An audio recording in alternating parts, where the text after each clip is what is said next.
వేదికను అలంకరించినటువంటి గౌరవ ముఖ్యమంత్రి శ్రీ నారా చంద్రబాబు నాయుడు గారికి, వైద్య శాఖ మంత్రి సత్యకుమార్ యాదవ్ గారికి, విజయవాడ ఎంపీ శ్రీ కేసినేని శివనాథ్ గారికి, ఇప్పుడే విచ్చేసినటువంటి బీజేపీ రాష్ట్ర అధ్యక్షులు మాధవ్ గారికి, అదేవిధంగా గౌరవనీయులు ఇవాల్టి కార్యక్రమంలో ఈరోజు మాధవ్ గారికి సగౌరవంగా ఆహ్వానం తెలియజేస్తున్నాం సార్.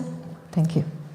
ఈరోజు కార్యక్రమానికి కర్త కర్మ క్రియ అయినటువంటి మా బిఎస్ఎన్ఎల్ అధికారులు, ఉపాధ్యాయ గారికి, బన్సాల్ గారికి, వివేక్ బన్సాల్ గారికి, శేషాచలం గారికి, వీటన్నిటికంటే ముందు బిఎస్ఎన్ఎల్ని నిరంతరం కష్టపడుతూ ముందుకు తీసుకువెళ్తున్నటువంటి మా బిఎస్ఎన్ఎల్ కుటుంబ సభ్యులకు,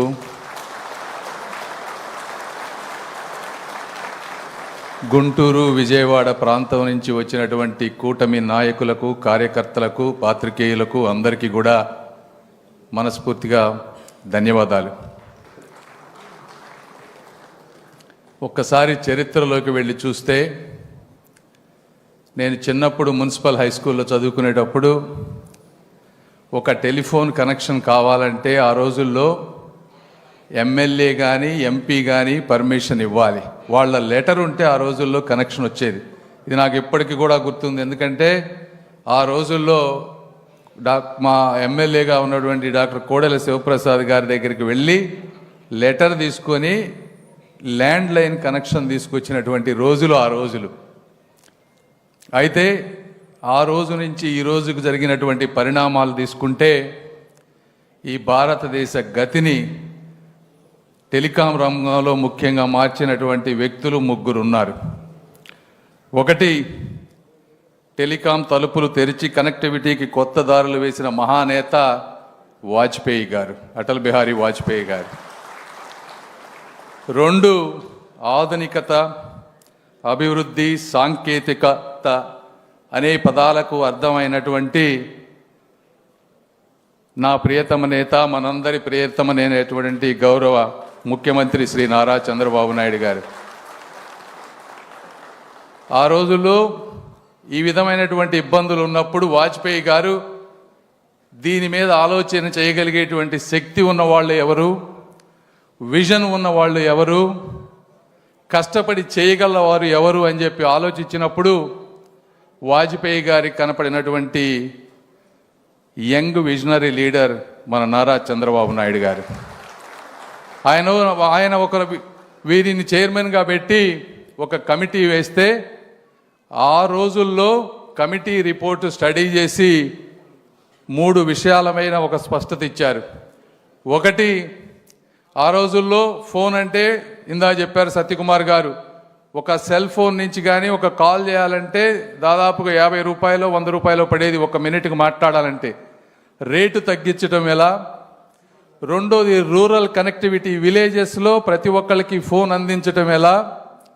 మూడోది, హై స్పీడ్ ఇంటర్నెట్ ఎలా గ్రామానికి తీసుకువెళ్ళాలనేటువంటి 3 బృహత్తరమైన కార్యక్రమాలకి విజన్ ఇచ్చినటువంటి చైర్మన్ శ్రీ నారా చంద్రబాబు నాయుడు గారు. ఆ రోజున ఎప్పుడు చెప్తా ఉంటే టెలిఫోన్ ఈ విధంగా అందరి చేతుల్లోకి ఎలా వచ్చింది అని మాట్లాడేదానికి రూపకర్త చంద్రబాబు నాయుడు గారు. ఆ రిపోర్టు తీసుకొని ప్రైవేట్ ప్లేయర్స్ని ఎంకరేజ్ చేసి కాంపిటీషన్ పెంచి కాల్ డేటా రేట్స్ తగ్గిస్తే ఈ రోజున 300 రూపాయల నుంచి 9 రూపాయల వరకు డేటా కాస్ట్ తగ్గింది. వీళ్ళిద్దరూ ఆ రోజున బిఎస్ఎన్ఎల్ కూడా అద్భుతంగా ఉండేది. 2004 వాజ్పేయి గారి గవర్నమెంట్ వెళ్ళేటప్పటికీ బిఎస్ఎన్ఎల్ ఆదాయం సంవత్సరానికి 32,000 కోట్ల రూపాయలు, 6,000 కోట్ల రూపాయలు నెట్ ప్రాఫిట్ ఉండేది. దాదాపు 2.5 లక్షల మంది ఎంప్లాయీస్ ఉండేటువంటి బిఎస్ఎన్ఎల్ సంస్థ. అలాంటి సంస్థ గడిచిన తర్వాత 2004-14 మధ్య కాంగ్రెస్ యూపీఏ గవర్నమెంట్ వచ్చింది. ఆ చరిత్ర మీకు తెలుసు. 2G స్కాములు వీటన్నిటితోటి బిఎస్ఎన్ఎల్ సంస్థ మెల్లగా కిందకు వస్తూ ఉంది. మళ్ళీ 2014 తర్వాత ఇప్పటివరకు 2 నాయకుల పేర్లు చెప్పాను. మూడో నాయకులు దూరదృష్టి, దృఢ సంకల్పం, దేశభక్తి కలిగినటువంటి 3వ నేత మన నరేంద్ర మోదీ గారు 2014లో వచ్చారు. వారు వచ్చిన తర్వాత ఒక ప్రణాళికాబద్ధంగా దేశం మొత్తం ఏ విధంగా ఉండాలనే దానికి ఒక బ్లూ ప్రింట్ తీసుకొని digital India, Atmanirbhar Bharat, make in India ఇలా మల్టిపుల్గా పెట్టుకొని చేస్తే ఈరోజు ఎన్నో మైలురాళ్ళు ఇండియా సాధించింది. ఆ రోజు 25 కోట్ల జనాభాకి బ్రాడ్బ్యాండ్ కనెక్షన్ ఉంటే ఈరోజు 100 కోట్ల మంది బ్రాడ్బ్యాండ్ కనెక్షన్ వాడుతూ ఉన్నారు. మ్యానుఫ్యాక్చరింగ్ రెవల్యూషన్ తీసుకొచ్చారు. 2014-15 మధ్య ఈ దేశంలో 60 లక్షల ఫోన్లు మ్యానుఫ్యాక్చర్ అయ్యాయి. ఈరోజు చూస్తే ప్రపంచంలో 2nd largest phone manufacturer and exporter India అయింది. 33 కోట్ల ఫోన్లు ఈరోజు దేశవ్యాప్తంగా తయారవుతూ ఉన్నాయి. అదేవిధంగా 2 లక్షల కోట్ల రూపాయలు విలువ చేసే ఎగుమతులు ఈ ఫోన్ల ద్వారా వస్తూ ఉన్నాయి. అంటే ఈ విధంగా ఒకటి ప్రతి ఒక్కరికి ఫోన్ తీసుకొచ్చారు, మ్యానుఫ్యాక్చరింగ్ తీసుకొచ్చారు. స్టేజ్ 2లో మ్యానుఫ్యాక్చరింగ్ అంటే ఐఫోన్ వాళ్ళు ఇక్కడ పెట్టారు. 3వ ప్రణాళిక ఇప్పుడు మనం చూస్తున్నటువంటి స్వదేశీ మ్యానుఫ్యాక్చరింగ్ కూడా మనమే ఇన్నోవేట్ చేసి డిజైన్ చేసి డెవలప్ చేసి డిప్లాయ్ ఎలా చేయాలనేటువంటికి వాటిని సుదీర్ఘంగా ఆలోచించి ప్రొడక్షన్ లింక్డ్ ఇన్సెంటివ్స్ ఇచ్చి స్టార్టప్స్కి ఫండింగ్ ఇచ్చి చేస్తే ఈ రోజున ఈ విధంగా ఇండియాలో మ్యానుఫ్యాక్చరింగ్ సెక్టర్ రెవల్యూషన్ అవుతుంది. ఇదే విధంగా ఇప్పుడు 4G టెక్నాలజీ గురించి మాట్లాడితే ఈ ప్రపంచంలో 195 నుంచి 197 దేశాలు ఉన్నాయి. అయితే కేవలం 4 దేశాలు టెలికాం ఎక్విప్మెంట్ మ్యానుఫ్యాక్చరింగ్ చేస్తూ ఉన్నాయి. 1 Sweden, 2 Finland, 3 China, 4 south Korea. అంటే రష్యాలో కూడా ఈ మ్యానుఫ్యాక్చరింగ్ లేదు. మనది ఈ రోజున 5వ కంట్రీ. ఇది ఎలా సాధ్యమైందంటే నిరంతరం నాయకుల దృఢ సంకల్పంతో ఈరోజు ఉన్నటువంటి స్టార్టప్స్ని, గవర్నమెంట్ ఇన్స్టిట్యూట్స్ని ఇంటిగ్రేట్ చేశారు. ఇప్పుడు సీడాట్ ఉపాధ్యాయ గారు ఉన్నారు. 4Gకి కావాల్సింది సాఫ్ట్వేర్ కావాలి, హార్డ్వేర్ కావాలి, రెండోది వీటన్నిటిని ఇంటిగ్రేట్ చేసి టవర్స్ మీద ఇన్స్టాల్ చేయాలి. సాఫ్ట్వేర్ సీడాట్ మన గవర్నమెంట్ సంస్థ వాళ్ళు రాస్తారు. హార్డ్వేర్ వచ్చి తేజస్ అనే స్టార్టప్ కంపెనీ తయారు చేసింది. టీసీఎస్ ఆ రెండింటిని ఇంటిగ్రేట్ చేసి ఈ రోజున దేశవ్యాప్తంగా 1,00,000 టవర్లలో ఫస్ట్ టైం 4G స్వదేశీ పెడతా ఉన్నాం. ఇది కూడా నేను కూడా చాలా గర్వంగా ఫీల్ అవుతా ఉన్నాం. నేను వచ్చేటప్పటికి, సింధియా గారు వచ్చేటప్పటికి ఒక 2,000 టవర్స్ ఇన్స్టాల్ చేస్తున్నారు.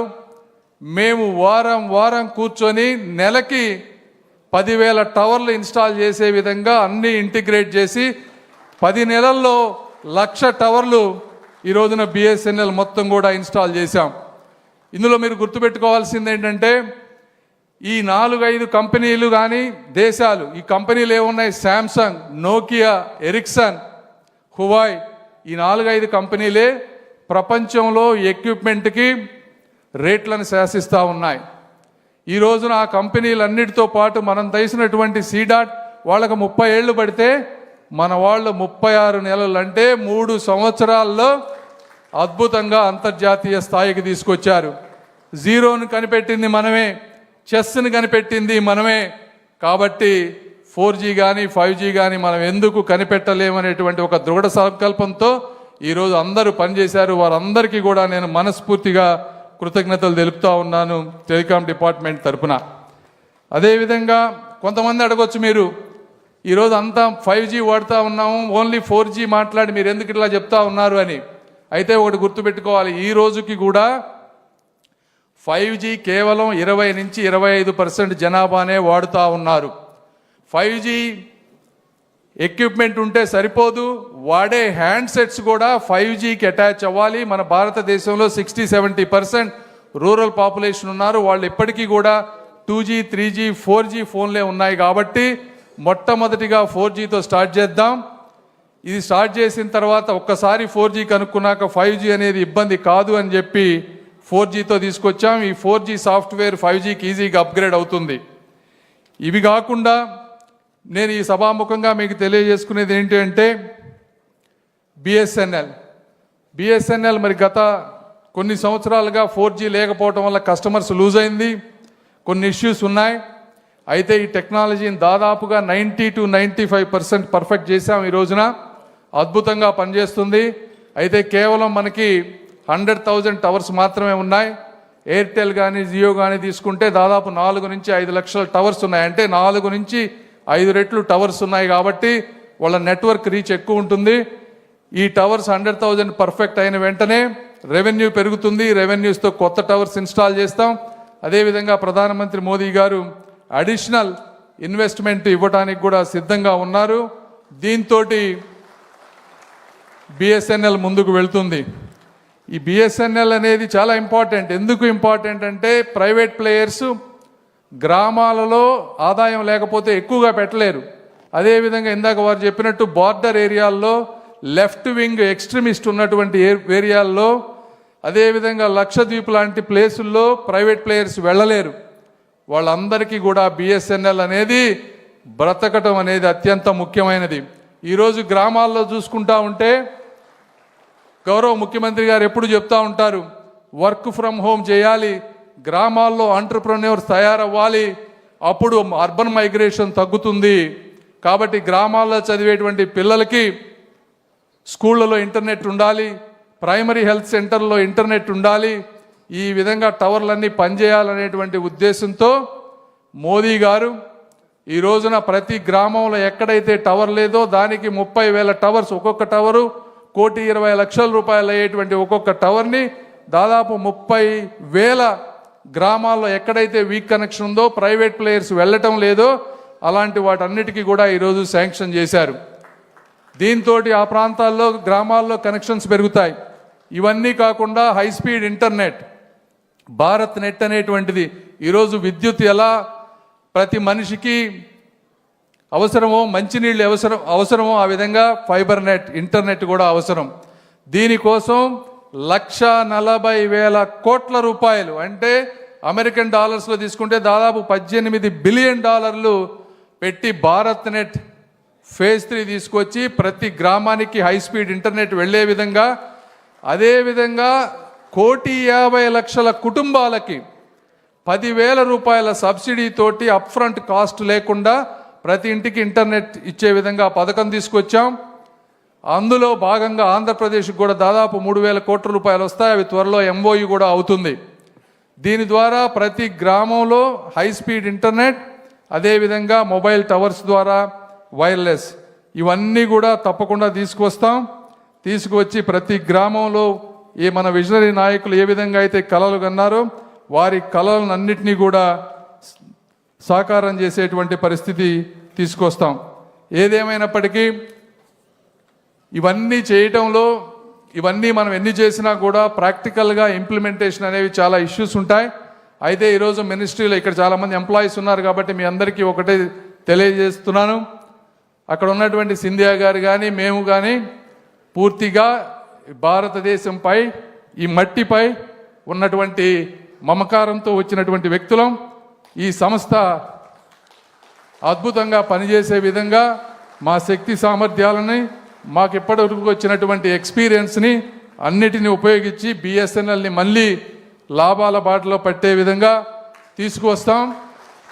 అదేవిధంగా భారత్ అనేది ప్రపంచానికి మార్కెట్ కాదు, మనమే మాస్టర్లం అవ్వబోతున్నామని, అదేవిధంగా భారతదేశం అనేది ప్రవాహంలో కలిసే ఒక జలధార కాదు, ప్రవాహాన్ని మార్చే ఒక మహాసముద్రం అని తెలియజేసే విధంగా వర్క్ చేస్తామని మనస్ఫూర్తిగా తెలియజేసుకుంటూ, అదేవిధంగా ఇలాంటి సేవ చేసే అదృష్టాన్ని, అవకాశాన్ని నాకు కల్పించినటువంటి మా ప్రియతమ నేత, మా ఆరాధ్యదైనటువంటి మా నారా చంద్రబాబు నాయుడు గారికి మరొక్కసారిగా మనస్ఫూర్తిగా ధన్యవాదాలు తెలుపుకుంటూ సెలవు తీసుకుంటున్నాను. Thank you, thank you, thank you. So thank you so much sir. మరొకసారి ప్రత్యేకమైన ధన్యవాదాలు గౌరవనీయులు honourable minister for state for rural development and communications గౌరవనీయులు డాక్టర్ పెమ్మసాని చంద్రశేఖర్ గారు సార్. It's in fact